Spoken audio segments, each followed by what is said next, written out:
Welcome, everyone. My name is Jackie. I'm the event host here at RJ Julia. Thank you so much for joining us. Just a few quick announcements before we get started. This fall, we are distributing frequent flyer cards. So they look like this, and you will get them at all of our events. You should have gotten one when you checked in, but if you didn't, I can grab one for you on your way out. For each event you attend, you will get a stamp on your card. So if you came in with a card already from one of our previous events, we'll add a stamp on there for you. The way this works is once you collect 5 stamps, you'll get a $5 gift card to RJ Julia as well as an RJ Julia journal. And after 10 stamps, you'll get a $25 gift card, an RJ Julia journal, and a book lover sticker. So, very exciting stuff. So attend our events. And this applies here at the Madison store as well as in Middletown and any of our off-site events as well. So again, if you need to get your card stamped or you need a frequent flyer card, I can get that for you after the event. Now, without further ado, I'm thrilled to introduce Ethan Chorin as he celebrates the release of his new book, Benghazi, which came out today, so congratulations. And thank you. I am sure I'm not the only one that's excited to hear you talk a little bit more about your experience as well as your process in writing this book. I was able to start reading it today. I got my copy a little early, and I definitely recommend picking up yours. We have them at the registers around the corner, and we also will be doing a signing line after the event. So Ethan is a former diplomat, senior political analyst, author, environmental entrepreneur, and widely respected expert on Libya. As described by Rory Stewart, one of the many wonderful comments on the back of the book here, Chorin engages with one of the most baffling, fascinating, and symbolic events in modern American foreign policy. It's an extraordinary subject analyzed by an author with extraordinary experience and knowledge. So I think that really speaks for itself. So without further ado, I'll let you take it away. Enjoy. Thank you very much. All fake news. Well, thank you very much. Thank you for a very nice introduction. And very nice, thank you for all coming.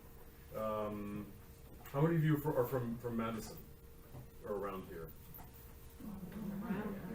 Yeah, probably not coming from 500 miles away. No, it's a little strange. I actually wrote maybe an eighth of this book sitting out front of Willoughby's. And my grandparents and great-grandparents lived in Madison, so that would be a nice place to kick off this tour. I'm not used to speaking in front of live people these days, so I'm doing a lot of podcasts and sort of question and answers. I'm not sure. Hopefully, I'll be able to slog my way through through this. But I'd like to leave some time for questions because that's actually usually I find that very. People usually have questions about the subject, and I enjoy that. So if that's okay with you. So how many of you follow? I mean, basically, I guess unless you were 12 years old at the time, you probably have heard about Benghazi and have some exposure to it and some opinion about it. And you're probably a little bit confused about what the heck happened there. Is that correct? So I wrote this book. You know, I was present in Benghazi during the attack. I was on the phone with Ambassador Stevens, who was one of the 4 killed at the time. We were colleagues and friends, and you know, it was a personal thing that this hit me quite hard. And over the course of the last 10 years, I've really have been somewhat obsessed with the whole topic of Benghazi and what exactly happened and how things differed in the political discourse here from what I saw on the ground in Benghazi.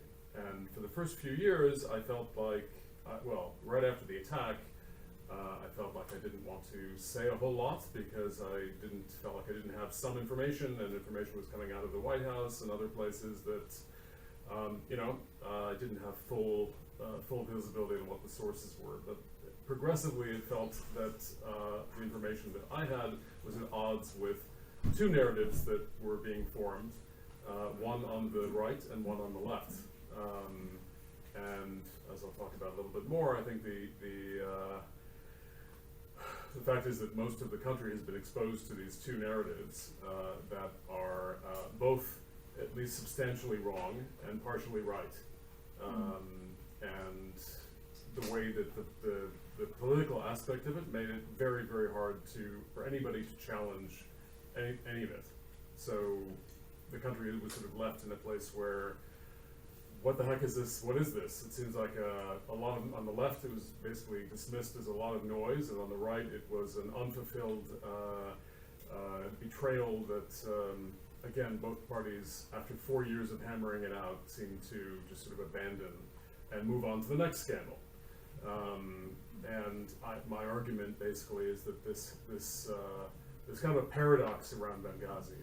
One, there's this huge amount of noise around the event, and very little information about what actually happened on the ground. I mean, literally, given the rise of the growth of social media and all of the means we have communicating these days, Benghazi was one of the most talked about events in American history, just in terms of the sheer numbers of words written and, of course, tweets, memes, everything else. And for all of that stuff, we came out with very little actual information about who did this. There was sort of a consensus after a while that it was a terrorist attack. It was very clear to us on the ground that it was a terrorist attack immediately, which is one of the issues that I personally had with the fact that the question mark lingered for so long. But clearly there was the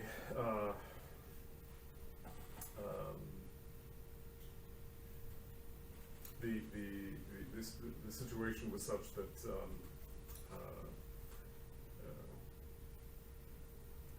one needed to sorry, I actually get a bit emotional talking about this. What was I just saying? But it was obvious to you it was a terrorist attack. Yes, so I was talking about the paradox of that there's all of this noise around Benghazi on one hand, and very little information about what actually was going on the ground. So you basically understand what the basic situation was. We had a diplomatic mission in Benghazi that was being manned very sort of weekly by after the U.S. intervention in Libya in 2011.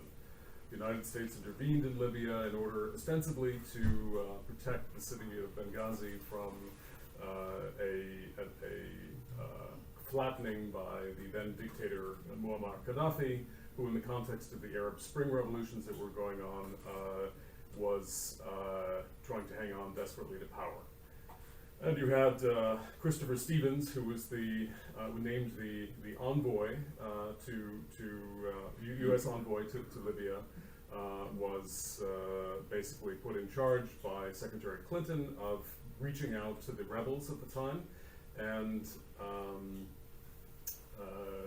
basically making contact and trying to get as much information as he could and report back to Washington.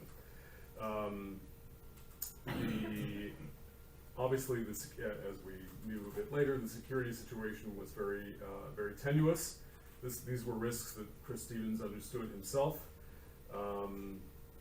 I can say that at the time, maybe I can sort of, so the diplomatic mission was attacked, and in the first few by a number of radical assailants, and back in the United States, it occurred also on the anniversary of 9/11. Earlier in the day, there was an attack on first a large demonstration outside the U.S. Embassy in Cairo, Egypt, which morphed from a large demonstration into something more of a violent attack.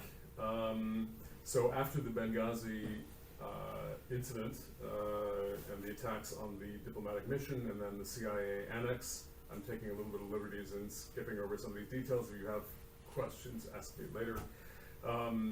And back in Washington, there was a sense that, of course, this was a great shock that for a U.S. ambassador was killed. It was the first time in over 20 years that something like this had happened. And there were attacks going on, or demonstrations and sort of militant style operations going on across the Middle East and parts of Africa and South Asia. So from Washington's perspective, it looked like perhaps there was that Benghazi could have looked like it was part of a broader regional uprising, provoked most ostensibly by an anti-Muslim hate video that was manufactured by a Coptic Christian Egyptian in Los Angeles. So this is at the heart of the scandal portion of Benghazi. Was the question of was this attack a response or a sort of simultaneous response to this video and what had happened in Cairo, which seemed to be more directly incited by the video, or was this actually a planned attack on the diplomatic compound? And this was the sort of the mix in which the scandal started to grow, because of course the Obama administration was very reluctant at the beginning to say this was a terrorist attack or link it in any way to Al Qaeda or 9/11. And on the right, the Republicans were basically very quickly jumping on Obama and saying this, basically this is a terrorist attack. Why are you trying to escape that conclusion? So, and the longer that the uncertainty went on, the more the scandal took off. And I explain in the book that in fact this was the perfect for a U.S. domestic scandal, a political scandal. This was the perfect material, because not only did it occur just before the 2012 election, which was contested in part on the grounds that these were that the Obama administration had mishandled or was mishandling the war on terror, and this was a long discussion going back, to the Iraq War, etc. And the Obama administration had basically come in on the anti-war platform and was very averse to being tagged with sort of falling down on the job with respect to anything that had to do with Al Qaeda. Of course, Obama had also just relatively recently ordered the killing of Osama bin Laden, Al Qaeda's leader, and so it was a toxic mix to begin with. But add to that the fact that it was just before the election, and that it was on the anniversary of 9/11, which made it even more sensitive. And third, was something that hasn't really been talked about so much, is the fact that it occurred at a rather critical moment in the evolution of social media. That I spoke as part of the research for this book, I spoke with a number of data scientists and people who study trends in media, and many of them have done quite detailed research on the sort of polarizing impact of social media and the timing of its sort of lethal impact in terms of pushing people to polar extremes and creating silos from which it's more and more difficult to escape.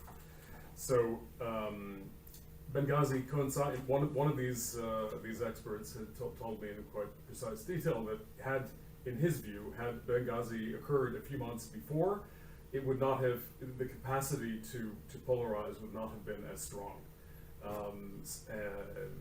And there's been quite a lot of literature. I go into some of it in the book, but I think for me that seems a very plausible sort of description of the situation. That Benghazi was really the first social media blowout scandal.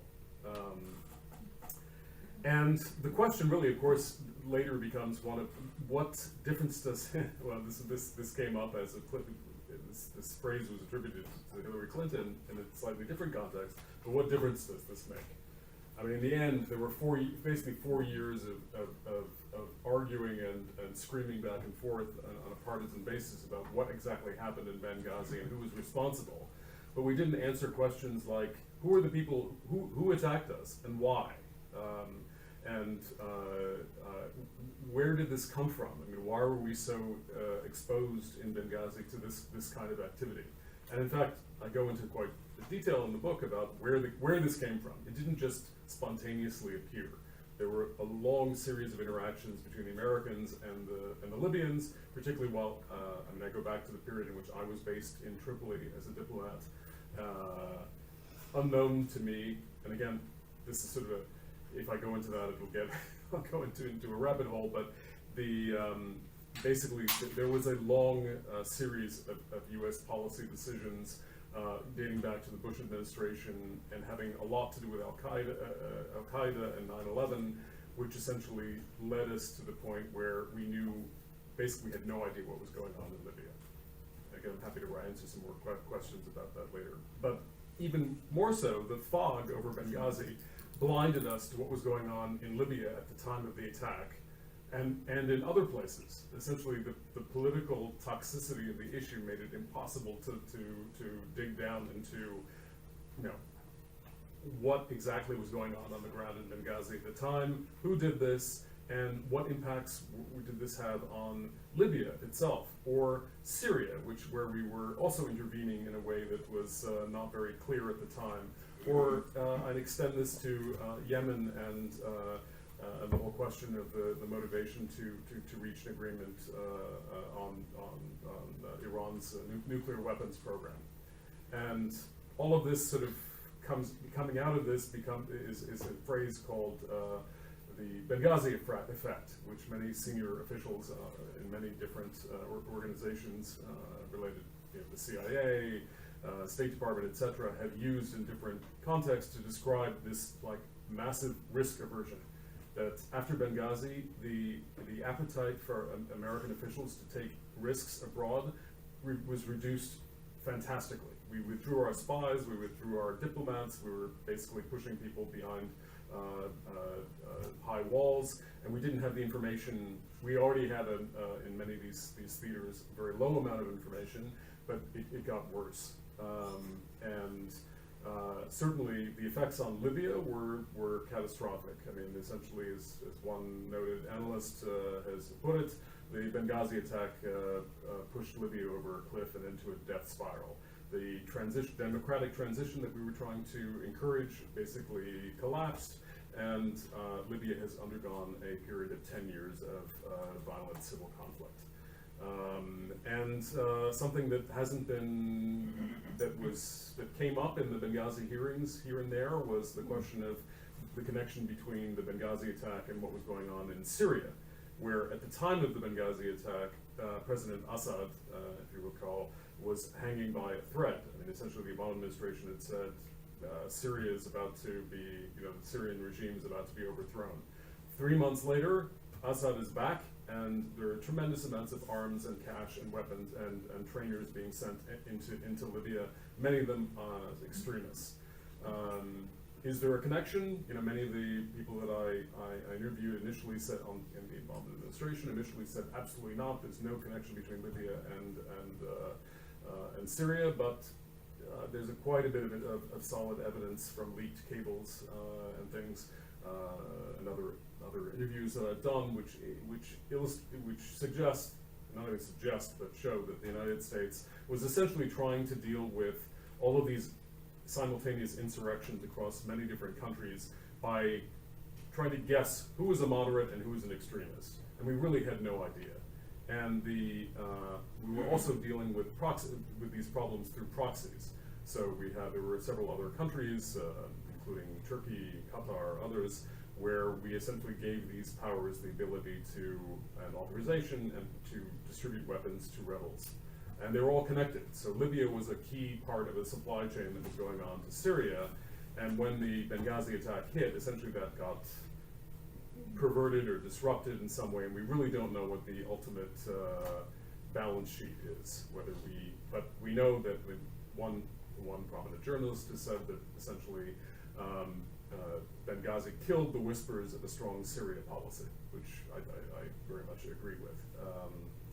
And again, in the book, I describe all of the other after effects of this. But the American public has been basically blind to all of this stuff because nobody talks about it, and there was never any real deep investigation of these linkages for obvious reasons. Of course, then there's another huge impact of Benghazi, which has been underplayed also for political reasons, which is the impact of Benghazi on the 2016 election. And again, most people, I think the standard public view is that that Benghazi was sort of a giant red herring. It took a lot of time, 10 congressional committees, and a few $1 million, which in the scheme of things is absolutely nothing, particularly when $8 trillion has been spent on post 9/11 military adventures. But the attack, the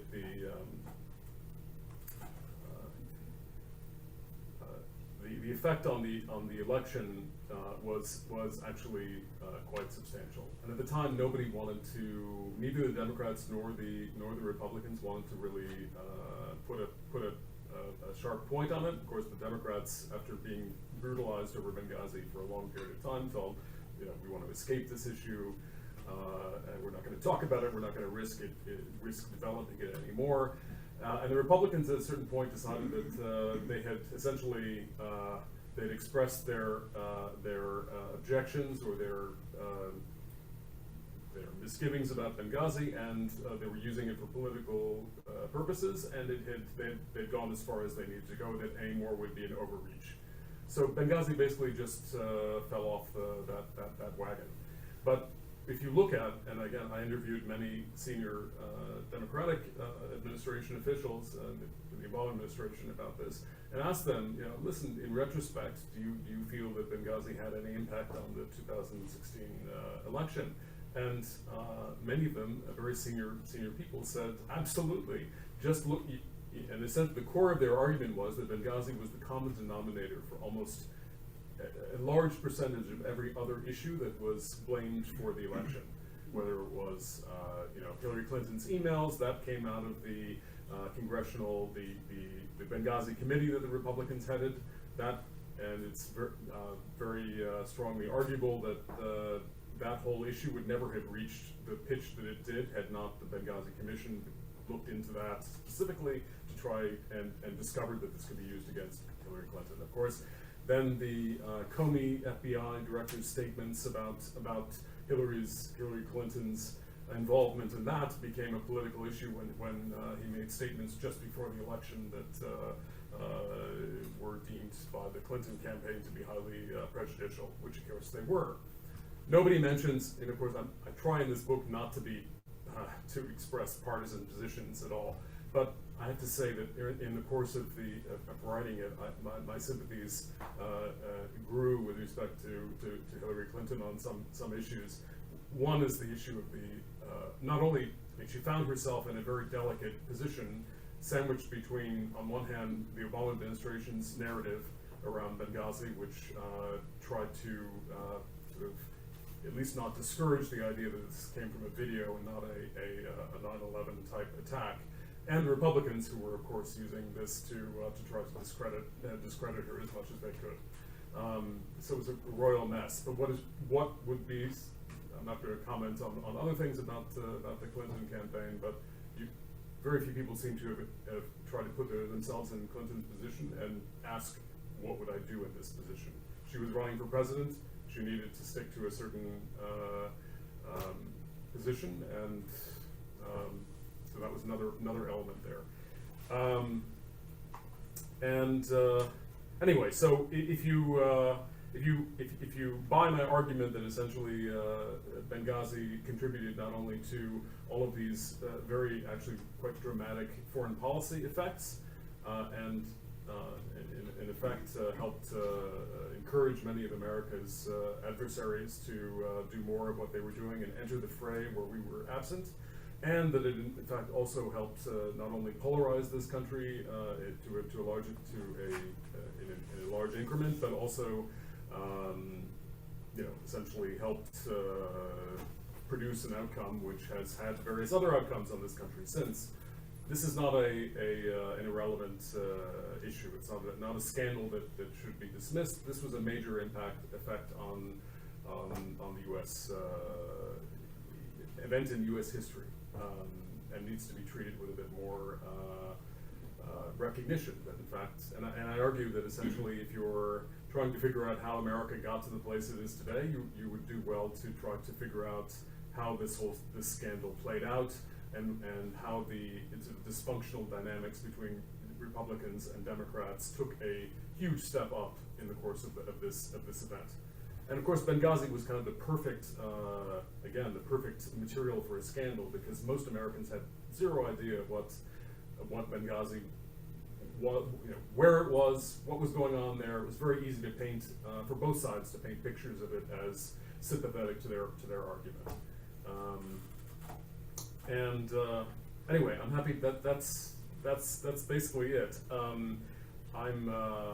Of course, I was connected to this event by the virtue of the fact that I was there and working on a medical project that Ambassador Stevens knew about and supported, and saw all this unfold.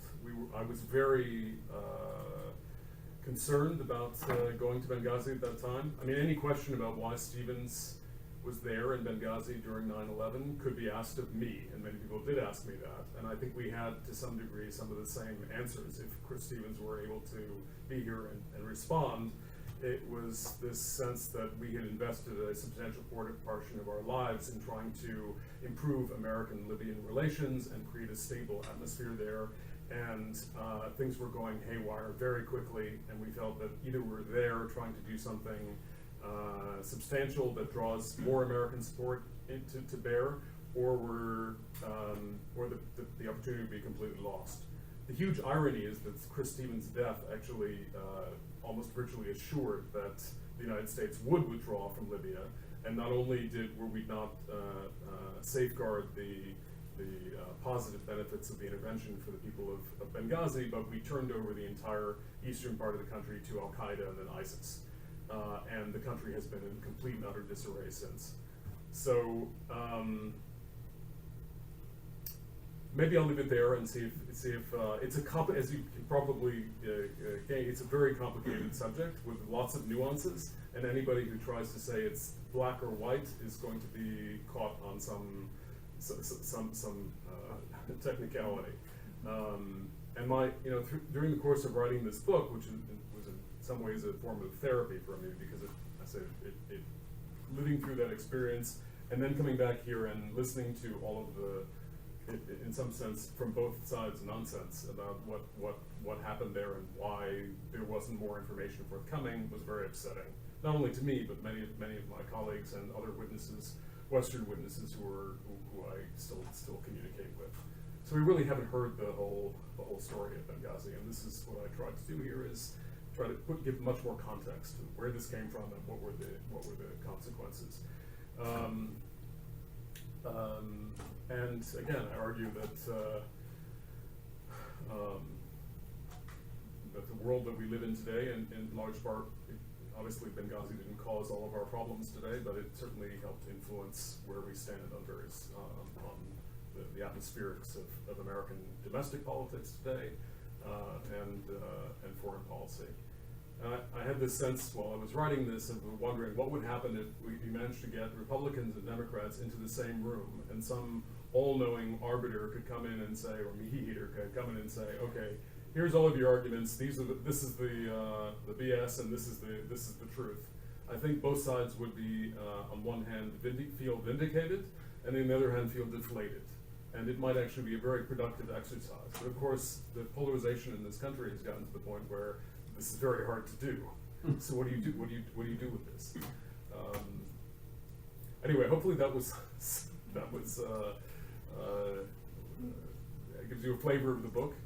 If you have questions, I'd be very happy to answer any of them.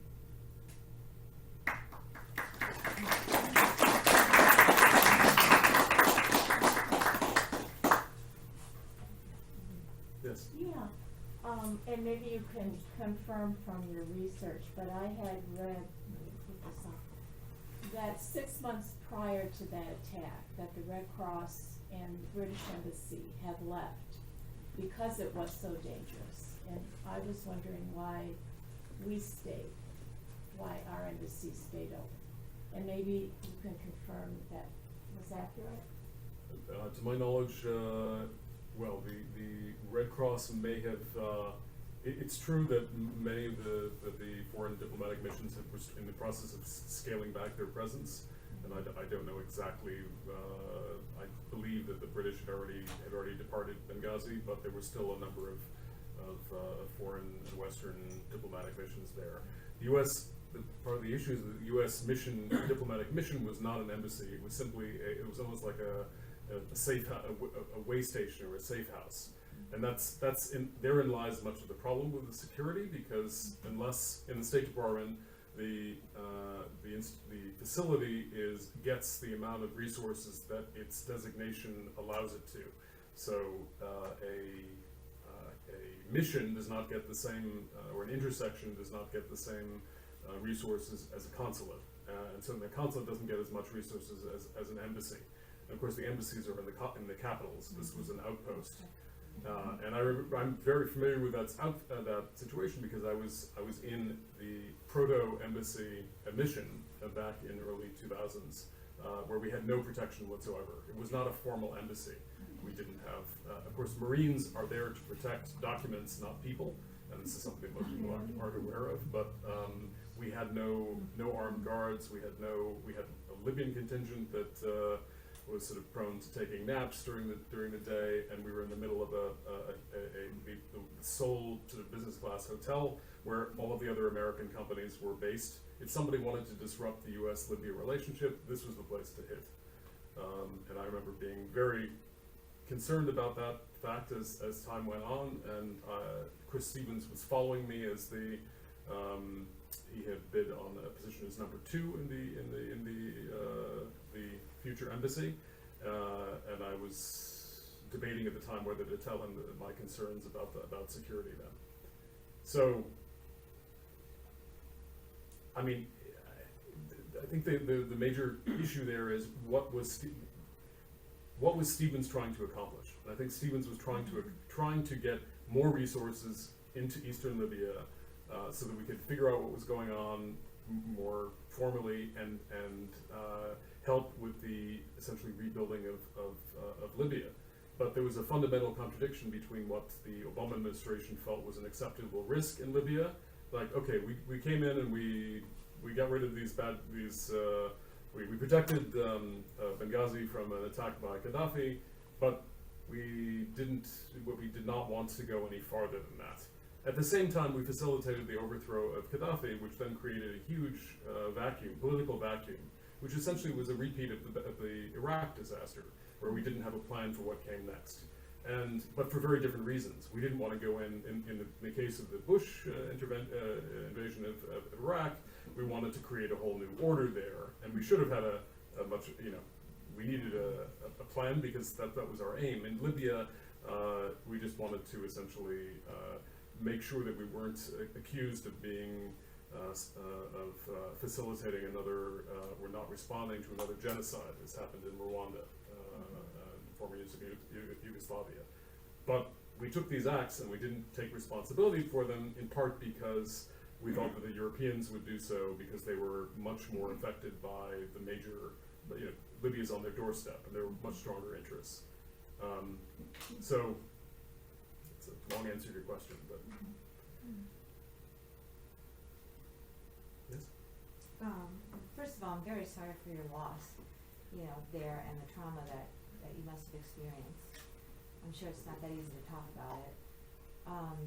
There are so many layers and so many questions, and I guess, like you point out, we don't really know the facts. We know the things that we've heard or read from other, folks' renditions of what happened. I thought that there was sort of a piece of saying that, you didn't get the help you needed at the time, that was part of the criticism toward the administration. Like, you've talked a lot about sort of the constructed story after as to what could have caused it and such, but wasn't there also a piece that somehow you were kind of left on your own there, and it was not a response to requests for help during the actual Right, event? that was another big piece of the fight. Of course, on the right, they were much more eager to point out that the whole question of this alleged stand down orders, and that somebody in Washington gave orders not to assist, not for resources that we did have in place, not to assist, and not to go forward with some more formal assistance protocols that could have been, that basically there was an opportunity to save lives which weren't taken. And I've looked at this in great detail, and there's really no, this is more of a bureaucratic failure than somebody in the administration saying, no, we don't want to do this. The fact is that after the Libya intervention, we essentially, at one point we had many of the sorties that were launched against Muammar Gaddafi, the leader of Libya, were launched from Crete, from a base in Crete, but after the conflict was over, we removed those, so they weren't available. In Italy, there were other bases which technically, under normal circumstances, might have been able to launch a rescue or at least a flyby.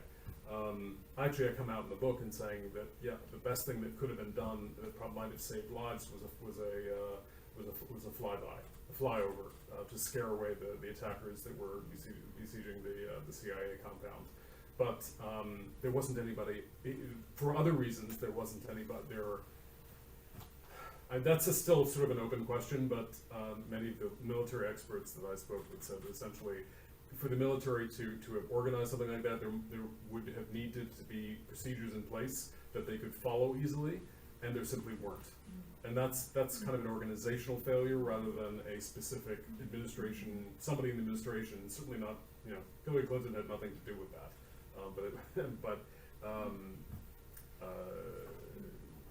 It's complicated. Thank you.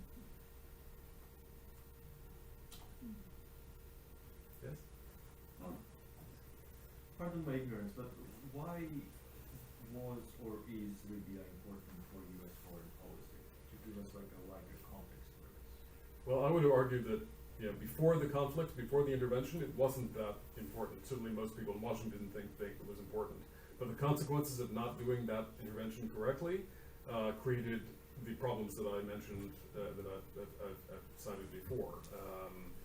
Here's a country that basically is. It's got a very small population. It's got great resources. It's got a huge amount of territory that's right on the border of the west of Europe, Southern Europe, and was positively predisposed towards the United States. Here we come in and basically rescue them from a rather ruthless dictator.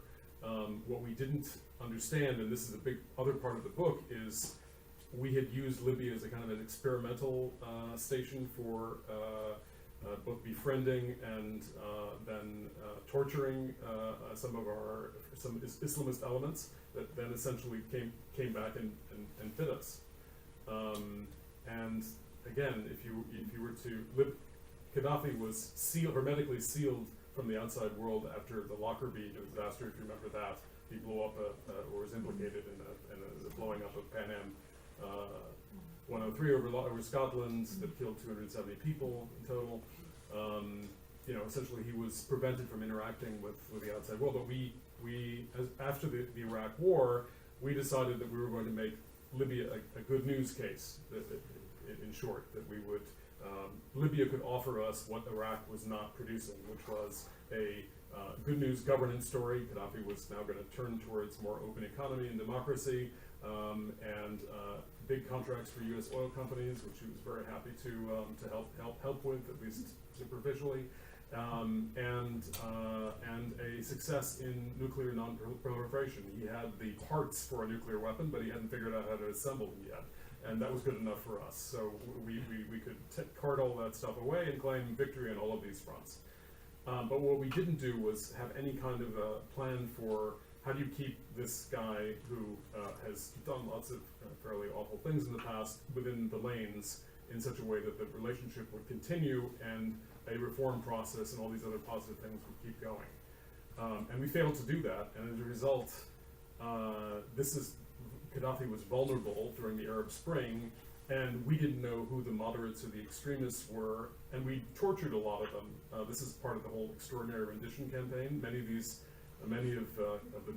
We initially partnered and supported the partnership of the UK with former Mujahideen radicals who were trying to get rid of Gaddafi. So this is in the 80s and early 90s. So we supported these people, and then once 9/11 came, we decided to render them back to Gaddafi. They were back in Afghanistan at this point.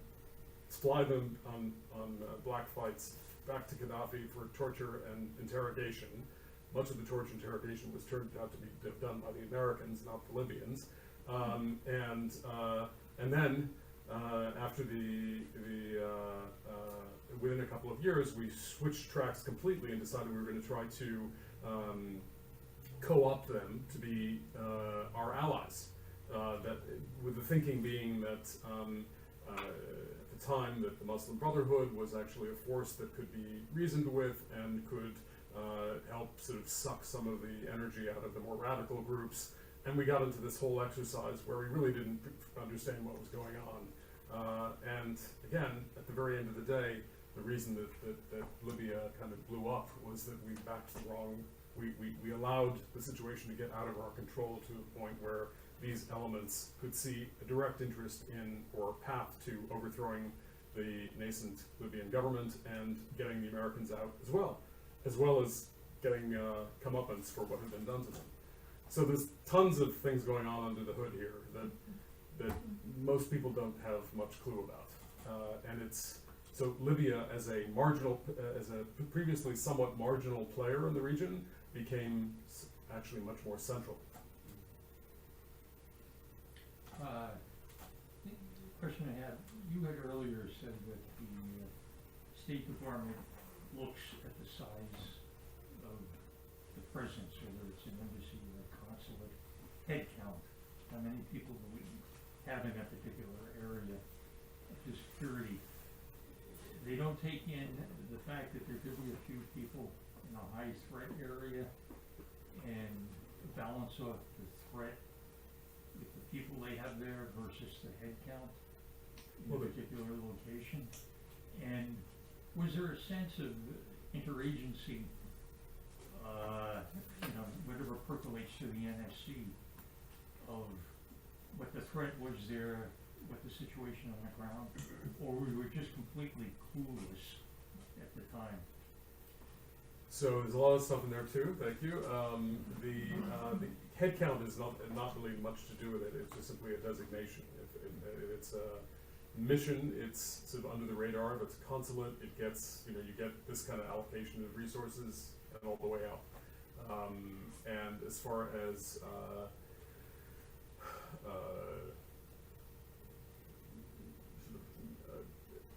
providing protection, that's a function. It's a function of the bureaucratic assignments. There's some chart and some I shouldn't say bureaucrats, but administrators who make an assessment, and and certainly there are professionals who are working on all those issues, and there's usually some kind of a back and forth in terms of views here, and the views are taken from the CIA and the intelligence division of the State Department and individuals who were in diplomatic security. The question is, of course, Chris Stevens ultimately was blamed by the internal State Department report for taking extraordinary risks. What they don't say is that he was doing this. He essentially was left without resources to do a job which he should, and be in a position which he had no business being left to carry that burden. To put it another way, I think Chris Stevens felt, I spoke with him several months before the attack when he was waiting to be confirmed as ambassador, and he was very concerned that he felt very strongly that the United States should be back there trying to create infrastructure and rebuild Libya. but nobody was paying, that wasn't on the Obama administration's agenda. And to some degree, I also interviewed Clinton for the Secretary Clinton for this book, and she, interesting. There were lots of overlaps between what Stevens had told me and what she told me. That she felt that there was a ton more that the United States could have done for Libya, and we simply didn't do it. And she didn't have the authority at the time to change the policy. Again, I don't want to get too much into partisan things, and there are lots of all of this stuff. You can there are multiple sides to the issue, but I think there's also a very good book by Richter called The Ambassadors, which gets into some of the thinking of the diplomats in all of these countries as these Arab revolutions were underway. And some of the things that he discovered in terms of Ambassador Stevens' thinking were reflected in interviews, not only which I had done with Stevens before the attack, but with various colleagues who also gave the very strong sense that Stevens felt that he had helped the United States, he had helped make the case for the U.S. intervention in Libya, and if this fell off the tracks, he was partially responsible. And he understood that Benghazi and Libya's east was sort of one of the keys for a whole number of other reasons, to Libya's success path.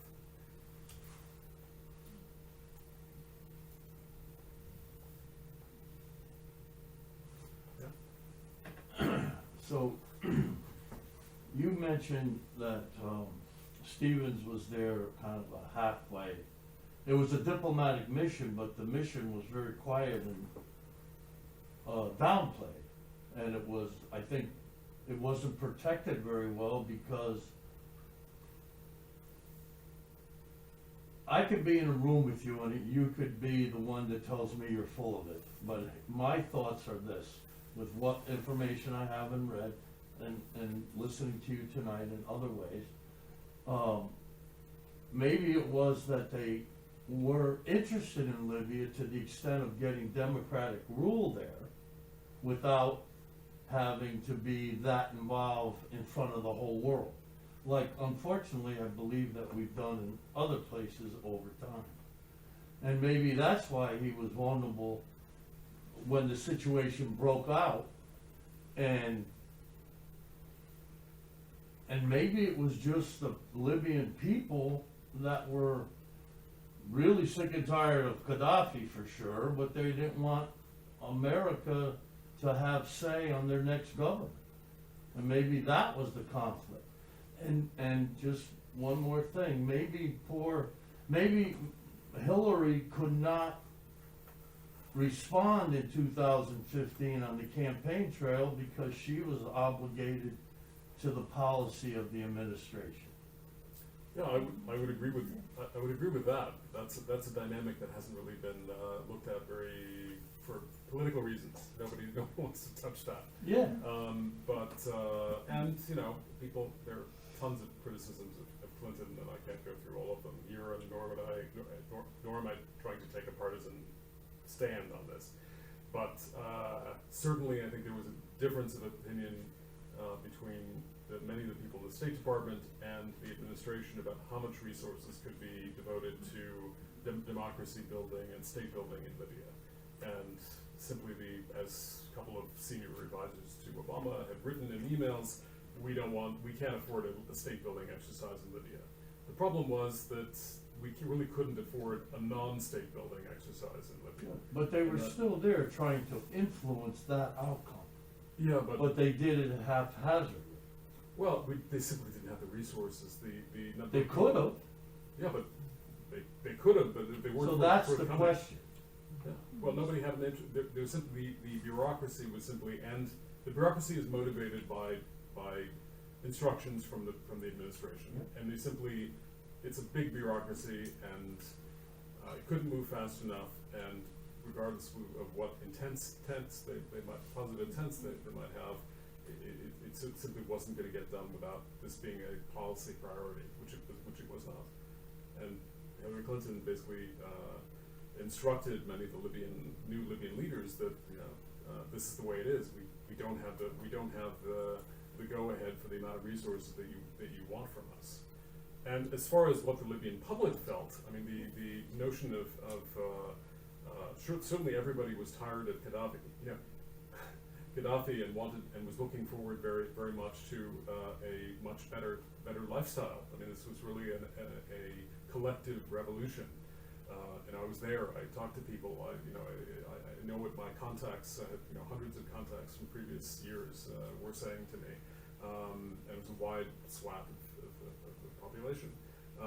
But as I was mentioning before, by giving large amounts of arms to individuals that we thought could have the military training to get rid of Gaddafi, without understanding their ideology or what they wanted to accomplish, essentially made the rest of the country hostage to those ideologies. And much of them were foreign. These were people who were trained in Afghanistan. They had, their original mission may have been to get rid of Gaddafi, but their near-term mission after the revolution was to establish a state ruled by Islamic law, which Libyans are very conservative and devout in a lot of ways, but the phenomenon of radicalism was very specific to a relatively small group of people who were trained in Afghanistan and became the lieutenants in many cases to Osama bin Laden. The biggest franchise of Al Qaeda was Libya. They're the most prestigious and elite.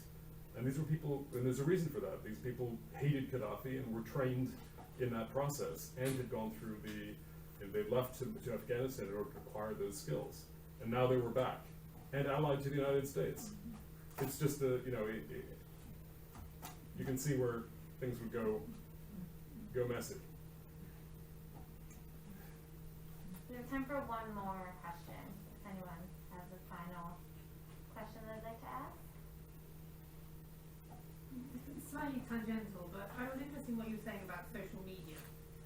It seems that one could infer from what you were saying that the sort of vacuuming knowledge around this led to some of the greater polarization and possibility of truth, not truth, lying media that developed after this. Mm-hmm. Yeah, I don't think anybody at the time had even many of the people in the industry understood exactly what the mechanics were of what social media could do. Mm. There's one researcher in particular that I spoke with at length who looked at the polarizing effects of social media on Italian provincial elections around the same time, and it showed that both left and right, the views you feed it into the social media algorithms. You've got this process where the views become increasingly polar opposites. The left become much more left, and the right becomes much more right, and no one's talking to one another. Mm-hmm. That's a gross simplification, of course, but that process was underway on a massive scale. And if you look at what another factor in the election was that the Russians were using Benghazi memes and all of this other stuff as feedstock for their bot campaigns and other cyber attacks. So this whole thing pervaded the whole. You couldn't escape it. I mean, at one point in one of Clinton's memoirs, she singles out Comey and the New York Times and various other parties for not sticking up for her, for attacking her, or not being fair, etc. But she says at one point that Benghazi was like a stain that you could never quite wash off, and that really. Nobody had any interest in dwelling on that. Certainly not the Democrats or the Republicans. So again, all of this stuff went under the bridge, and we haven't talked about it since. But if you look at it, the legacy of Benghazi is, I can't say for 100% sure that had Benghazi not happened, Trump wouldn't be elected or anything else, or that Clinton would have been elected. But the preponderance of the evidence is that this was a significant, effect, and what positive or negative, whatever came out of that, was connected to it. But these days, Benghazi is a toxic subject, and I know for a fact I've been trying to sell this book for a long time. I got something like 60 rejections from various points with people, with editors and publishers saying, on the one hand, it's too controversial, we can't touch this, and two, nobody's interested. I'm saying this is not exactly the same. That's kind of contradictory, right? Either nobody's interested and it's not controversial, But I think now there seems to be a time, it's maybe, we're so concerned with all of these other things that have come, all of our other divisive issues, that Benghazi is like, oh, ugh, we don't want to open that box again. But I mean, so I'm arguing that, it was in itself, regardless of anything else, it was an important event in United States history. Not only the attack itself, if it were just that, would, there were some issues around it, which I discussed, about the linkages to our past support and torture of Islamist radicals, but that didn't in itself have as much impact as the scandal, which lasted for 4 years, and we, essentially everybody decided at the end of the day, we're going to just sort of informally, we're going to disagree, but let's not talk about this again. Right. Thank you so much. Thanks.